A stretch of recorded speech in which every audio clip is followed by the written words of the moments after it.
you constantly reading her books and rereading them as you were writing yours? That is all I read while I was writing this book. So you could stay in character. I read her books over and over, and I read books about her to find little gems of information about her life that I could put in there.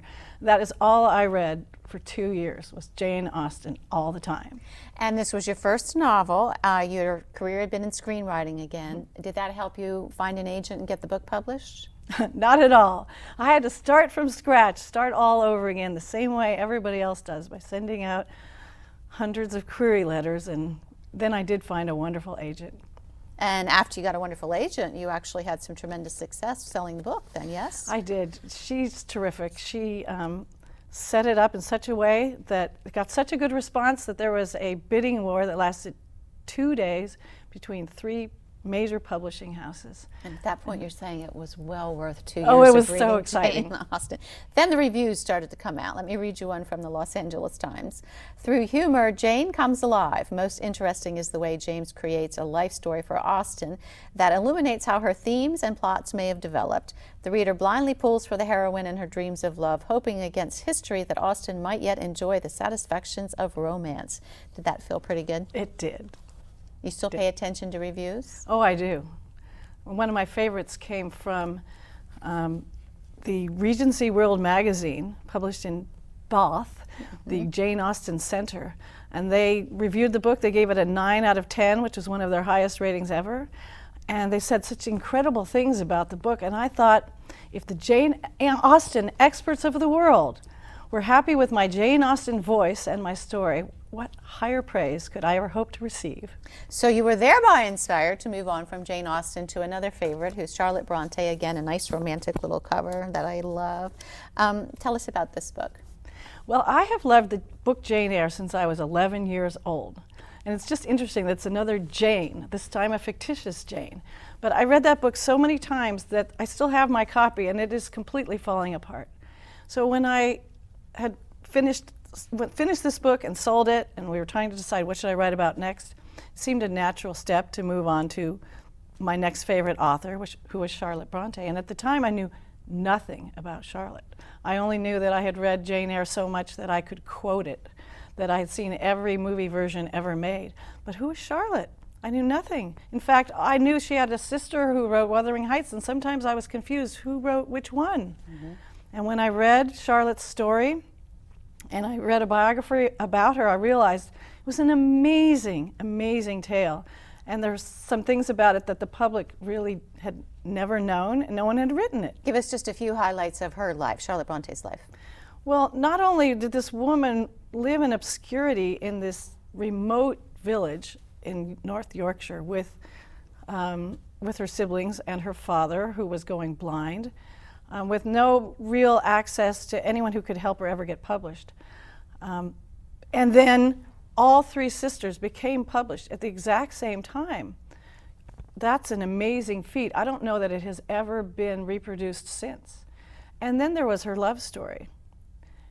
Here is this man who lived next door to her for 7.5 years as her father's curate. She intensely disliked him at first, and over the years warmed up to him. And he was in love with her this entire time until he finally had the nerve to propose. And this threw her entire household into a tizzy. And you have to read the book to find out why. It's an incredible story, how she went from not liking him to deeply loving him, and it took 7 years. But it took you 2 years to write this book again. Did you take any different approaches in style from the first one? No different approach in style in terms of the writing style, yes. In terms of how I researched it, once again, immersed myself in reading about Bronte. I have a shelf this wide of biographies of the Brontes. I read every single book that any of them wrote, and there's quite a few. Anne wrote 2 of them, Charlotte wrote 4, Emily wrote Wuthering Heights, and then there is 500 poems that they've written. I read a lot of their poetry. I studied their art because they were all very talented artists. And having Charlotte in my head, I imagined what her life was like during that time. Did you visit her home, her place? I did. Haworth Parsonage is still there and open to the public. and kept in the style it was in the Bronte's era with a lot of their furniture and possessions. And then there is also a library that they built where they have thousands and thousands of documents and items from the Brontes that they have collected.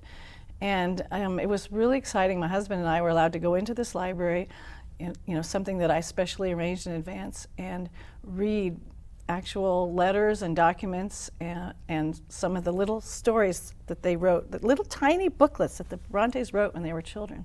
So to read the originals was such a thrill. We've talked about how readers respond to the chivalry and the romance of these books from both authors.